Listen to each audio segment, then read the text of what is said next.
ஆக்கிரமிக்க துடிக்கிற சனாதன சக்திகள் ஒருபுறம்.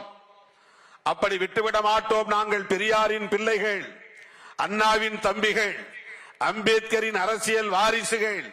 தமிழ் மண்ணை எப்படி சனாதன சக்திகள் ஆக்கிரமிப்பதற்கு ஒருபோதும் விடமாட்டோம் என்கிற உறுதிப்பாட்டோடு தான் அண்ணன் தளபதி அவர்களின் தலைமையில் நாம் அணிதிரண்டு நிற்கிறோம்.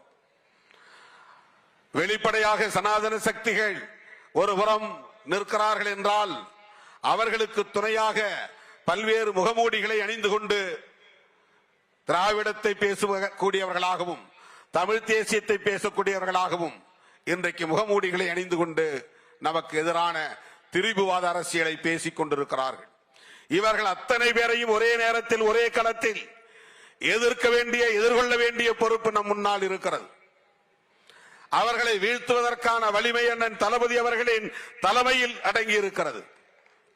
அதை நாம் உணர்ந்த நிலையில்தான் அண்ணன் வைகோ அவர்களாக இருந்தாலும் சரி, மேடையில் அமர்ந்திருக்கிற அத்தனை தலைவர்களும் சரி, நாம் கைகோர்த்து நிற்கிறோம்.